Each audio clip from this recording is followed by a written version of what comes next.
सर्दियों में हम मम्मियों के काम बहुत बढ़ जाते हैं। दिन छोटे हो जाते हैं, काम बढ़ जाते हैं और सबसे बड़ा हुआ काम जो हमें सिरदर्दी भी देता है और हमारे लिए डिफ़िकल्ट भी होता है, बच्चों को पैक करना, इनको कपड़े पहनाना। 3-4 लेयर्स करनी पड़ती हैं। हमारे घर में तो बाबा बड़ी ठंड है और जिधर भी ठंड है, बच्चे को तो एक्स्ट्रा प्रोटेक्शन चाहिए होती है, उनको लेयर करना पड़ता है।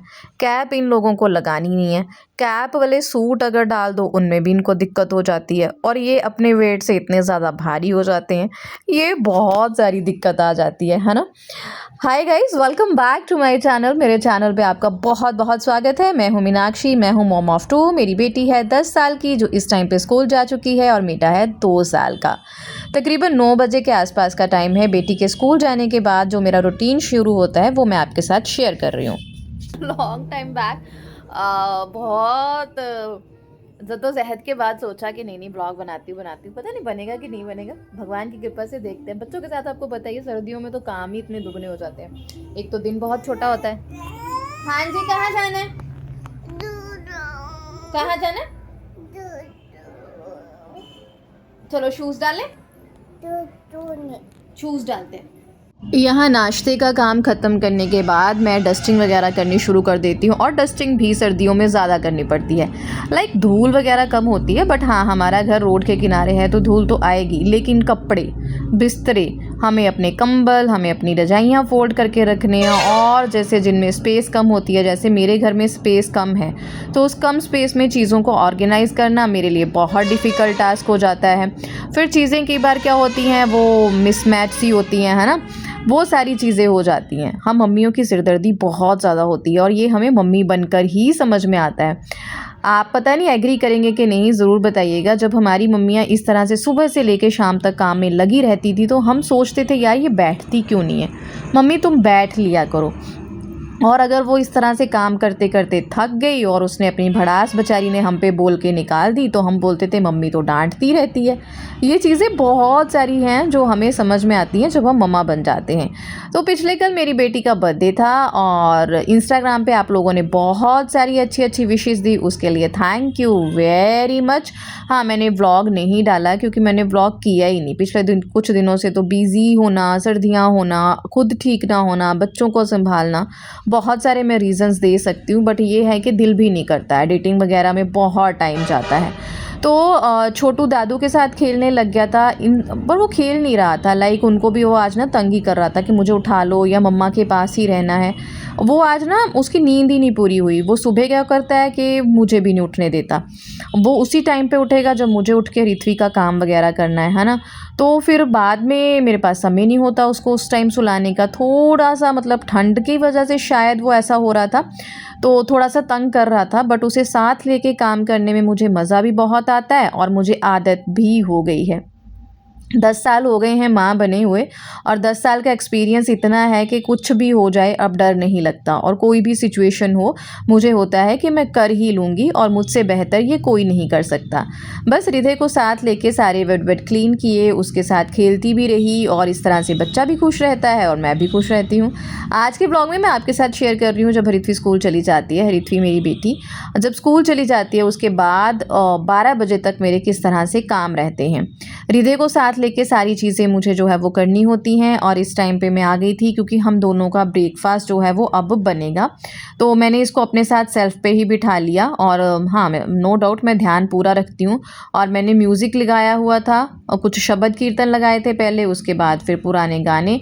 और यहाँ ले रही हूँ मैं अपनी होम्योपैथी की मेडिसिन जो सर्दियों में मेरे लिए बहुत ज़रूरी है क्योंकि मुझे जो है डिप्रेशन हुआ था और वो नवंबर दिसंबर में ही मुझे ट्रिगर करता है। तो उस अकॉर्डिंग मैं अपना ध्यान जो है वो पहले ही रखना शुरू कर देती हूँ। तो बस छोटू लग गया था फ्रिज के साथ खेलने और यहाँ पे मैं अपने लिए नाश्ता बनाऊँगी। और इसके लिए सबसे पहले मैं दूध थोड़ा सा ल्यूक वार्म कर लूँगी क्योंकि मैं भूल गई थी। अदरवाइज़ मैं बॉयल करके ना उसे ऐसे ही रख देती हूँ कि वो नॉर्मली ही अपने टेम्परेचर पे आ जाए, बट मैं पहले निकालना भूल गई थी।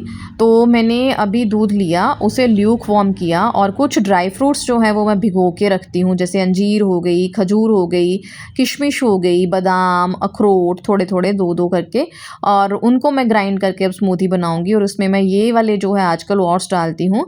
ये चॉकलेट फ्लेवर के होते हैं, nothing special, but oats are good for health, fibre होता है इनमें। और लिखने में तो यार ये कुछ भी लिख सकते हैं पैकेट्स पे, तो मैं ऐसे बिलीव नहीं करती। बस इससे मुझे टेस्ट अच्छा सा लगता है, चॉकलेट फ्लेवर आ जाता है तो हम स्मूदी अच्छे से पी सकते हैं। दूध थोड़ा मुझसे ज़्यादा गर्म हो गया था, तो मैंने इसमें ना ओट्स की एक मुट्ठी भर के इसे साइड पे रख दिया था। थोड़ा सा ये ठंडा होगा फिर मैं इसे ग्राइंड करूँगी। और एक साइड पे यहाँ पे मैंने रिधे के लिए बनाया था रागी का हलवा। बहुत सिंपल है, जस्ट 1 ग्लास दूध में 1.5 चम्मच रागी का आटा जो पहले ही ड्राई रोस्ट था उसे लेके मैंने बॉयल कर लिया और उसका एक कंसिस्टेंसी बन गया हलवे जैसा। तो थोड़ी सी अगर आप चीनी डालना चाहें आप डाल सकते हैं, बिना चीनी के भी ये बहुत टेस्टी होता है। और ये एक पावर पैक मील हो सकता है आपके बच्चों के लिए, आप इसे ज़रूर दें क्योंकि इसमें 3 गुना कैल्शियम ज़्यादा होता है दूध से। और सोचिए दूध में मिलके कितना कैल्शियम और आयरन जो है वो बच्चा अब्जॉर्व कर लेगा। तो यहाँ पे जब टेम्परेचर दूध का ठीक ठाक हो गया, जो मैंने इसमें ड्राई फ्रूट्स और ओट्स डाले हुए थे उसको अच्छे से ग्राइंड करूँगी, बचा हुआ दूध डालूँगी, तो मैं स्मूदी सी बना के जो है इसको अपना ब्रेकफास्ट में लूँगी। बहुत ही अच्छी, बहुत ही ज़्यादा आपके लिए न्यूट्रिएंट भरी रहती है। अगर आप मदर हैं, स्पेशली ब्रेस्ट फीडिंग मदर हैं, न्यू मदर हैं, तो ये स्मूदी आपकी बहुत हेल्प करती है रिकवरी के लिए। इसमें आप सीड्स वगैरह भी जो है वो डाल सकते हैं। और यहाँ पे मम्मा बच्चा का नाश्ते का टाइम हो गया था तो इसे बैठा के मैंने हलवा खिलाया।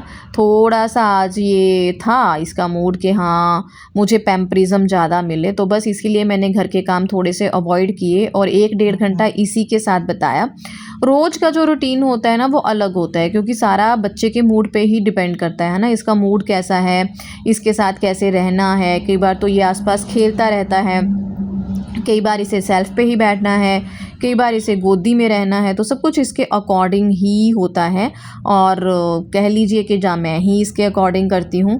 आप लोग मुझे इंस्टाग्राम पे बहुत ज़्यादा प्यार देते हैं, उसके लिए थैंक यू वेरी मच। जिन्होंने अभी इंस्टाग्राम पे मुझे फॉलो नहीं किया, डिस्क्रिप्शन बॉक्स में उसका लिंक है। और हाँ, अगर आप इंस्टाग्राम देख के मेरे व्लॉग पे आए हैं तो थैंक यू वेरी मच आपका आने के लिए। बहुत दिनों बाद व्लॉग बनाया है तो कुछ खास नहीं शो कर रही, बस अपना रूटीन शो कर रही हूँ कि किसी किसी दिन बहुत बिजी होता है, बहुत सारे काम निकालने होते हैं, किसी किसी दिन बस बच्चों के साथ लेज़ी बन के चीज़ें निकालनी होती हैं। और आज ठंड भी बहुत थी तो मुझे लग रहा था कि कहीं ये हेल्थ वाइज इसे कोई इशू ना हो जो इस तरह से कर रहा है। काम तो यार होते ही रहेंगे और हम डेली करेंगे और काम कभी ख़त्म ही नहीं होंगे, है ना। और उसके बाद जब हृदय थोड़ा खेलने लग गया, आसपास मेरे गाड़ियाँ वाड़ियाँ चलाने लग गया, तो मैंने बातें बातें कर रही थी हृदय के साथ ही, वो खेल रहा था मेरे साथ। यहाँ पे मैंने बर्तन वगैरह धो लिए, बर्तन क्योंकि बहुत ज़्यादा हो जाते हैं मेरे घर में, क्योंकि हृदय खेलने के लिए बर्तन ही लेता है तो फिर उसमें सामान डालता रहता है तो वो गंदा हो ही जाता है। तो फटाफट से मैंने बर्तन वगैरह वॉश करने के बाद अच्छे से अपनी टैप वगैरह क्लीन की, क्योंकि ये ना अब डेली वाले काम नहीं होते हैं, बच्चे के साथ वो चीज़ें नहीं हो पाती, तो ये काम करने के लिए टाइम निकालना पड़ता है। कई बार सुस्ती भी आ जाती है, आलस भी आ जाता है, तो मैंने सोचा आज मुझे करना ही करना है, क्योंकि आज मैं हृदय को नहलाने वाली नहीं हूँ। अदरवाइज़ मैं उसे डेली नहलाती हूँ, बट आज मुझे कंडीशन मेरी भी समझ में नहीं आ रही थी। वैसे मेन रीज़न तो मुझे लग रहा था कि इसकी नींद पूरी नहीं हुई है सुबह सुबह, दैट्स वाई ये क्रैंकी हो रहा है। तो फिर मुझे लग रहा था सर्दी ज़ुकाम ना होना हो तो ना ऐसा कर रहा हो, तो मुझे एज अ प्रिकॉशन लेना था कि कहीं फ़ीवर ना होना हो। तो मैंने सोचा आज इसका नहलाना अवॉइड करती हूँ। तो टचवुड जब मैं वॉइस ओवर कर रही हूँ मुझे समझ में आ गया कि इसे सोना ही था, नींद ही लेनी थी, दैट्स वाई ये इस तरह से कर रहा था। तो यहाँ पे मैंने अच्छे से सारा पोर्शन जो है वो क्लीन कर लिया, साबुन वगैरह धो लिए। फिर एक ना खुशी सी आ जाती है जब आप ऐसे क्लीन कर लेते हो, स्पेशली किचन को, और इन दिनों जब आप अच्छे से काम नहीं कर पा रहे हो क्योंकि अगर मैं काम वाली दीदी से बर्तन वगैरह धुलाती हूँ तो भी मुझे तसल्ली नहीं होती है यार, वो उस तरह से सफाई करेगी नहीं करेगी, बट वैसे वो ये सोचती है, मेरा देखती है कि मेरा काम किस तरह का है, बिज़ी रहती हैं दीदी, तो वो हेल्प तो बहुत करती है, अपने काम से ज़्यादा भी मेरा काम करने की कोशिश करती है। पर मुझ में ही कुछ आदतें अपनी माँ जैसी ऐसी हैं कि मुझे किसी का काम पसंद नहीं आता, और वो जब कर देती है मैं दोबारा से करती हूँ। तो यहाँ पे होब वगैरह अच्छे से मैंने क्लीन कर लिया है। और ये बेसिकली मैं कई बार इस टाइम पे लंच भी बना लेती हूँ, बट आज मेरा खुद का मन भी नहीं था और मुझे बेटे के साथ चलना था, सब बेटा जैसे चाह रहा था वही हो रहा था। सारे बर्तन ये सुबह के बर्तन तो हैं ही हैं, इसमें जो रिधु अपने खेलने के लिए बर्तन लेता है ना वो बड़े बड़े, क्योंकि सुबह बड़े बड़े बर्तन यूज़ ही नहीं हुए, बहुत सारी चीज़ें उसकी ही हैं, आधे बर्तन उसके होंगे। वाटर बॉटल सारी वॉश की हैं अभी, क्योंकि फिर इनमें पानी भर के रखूँगी बच्चों का। अभी हृदय सो जाएगा, पानी पिएगा नहीं, तो अभी उसकी भी धो दी है, ऋत्वी की भी धो ली, अपनी भी धो ली। एंड ये एरिया थोड़ा सा क्लीन किया है, बट अभी भी चीज़ें बिखरी हुई हैं। एक्चुअली मुझे ना सेल्फ क्लीन अच्छी लगती है। ये मैंने रिधे से छुपाया है क्योंकि ये बहुत भारी है और रिधे से छोड़ता नहीं है। ये रैक मैंने उठा दिया था पहले, यहाँ पे ट्रे रखी थी, अब दोबारा से यहाँ मैंने रैक रखा है क्योंकि मम्मी बहुत सारे अचार बना के दे के गई है, तो वो नज़र के सामने सारे रखे हुए हैं। 1 2 3 4 5 तरह के अचार, तो फिर खाए जाते हैं ना सामने हों। तो ये वाले पोर्शन को क्लीन किया। अब इनमें स्नैक्स इनके भरूंगी। ये हो गया। ये सारे कपड़े हो गए हैं, अब इनको क्लीन करूँगी। या तो मैं सुबह ये कपड़े धोती हूँ किचन वाले, या धोती हूँ शाम को। भाभी का काका रोई रोई कर रहा है, आपको पता है? ले ये गुब्बारा रख दें बाहर, अदरवाइज़ ये फट गया तो इसकी नींद हो जाएगी ख़राब। टाइम हो गया है 11:35 और मेरा हुलिया देखिए अभी संवारने का वक्त नहीं मिला क्योंकि आज ना छोटी छोटी क्लीनिंग में आई वॉज बिजी। छोटा होता है ना, बच्चों की चीज़ें बिखर जाती हैं, वो सारी करने में मैं बिज़ी हो गई थी एंड टाइम ही नहीं लगा। अभी करूँगी। यूजुअली मैं इसे इस टाइम पे रोज़ नहलाती हूँ, फिर इसे सुलाती हूँ, बट आज मुझे इसे नहीं नहलाना है क्योंकि मुझे ना ये थोड़ा सा लेज़ी लग रहा है, जैसे इसकी नींद नहीं पूरी हुई। क्योंकि बंदा सुबह तो मेरे साथ ही उठना होता है इसको, है ना, तो इसकी नींद नहीं पूरी हुई है और अजीब सा मुझे लग रहा है। तो मैंने सोचा आज इसका स्किप करती हूँ नहलाना इसको, क्योंकि आज ना ठंड भी बहुत है, धूप ऐसे ही है नाम की। ये मेरा कुछ टाइम होता है जब ऋत्वी चली जाती है उसके बाद चीज़ों को मैनेज करने का। अगर मैं क्लीनिंग ना करती तो मैं सुबह ही लंच बना लेती हूँ, पर आज नहीं बना है, तो आज इसको सुलाने के बाद अपना एक आध रील पोस्ट करूँगी। इसीलिए मेरी ब्लॉगिंग नहीं हो पाती है, बच्चों के साथ थोड़ा मुश्किल तो होता ही है ना। तो चलिए मिलती हूँ नेक्स्ट व्लॉग में, तब तक के लिए bye bye. Thank you very much. Channel को सब्सक्राइब और शेयर ज़रूर करें और डिस्क्रिप्शन बॉक्स में इंस्टाग्राम का लिंक है, वहाँ जाके भी विजिट ज़रूर करें। बाय।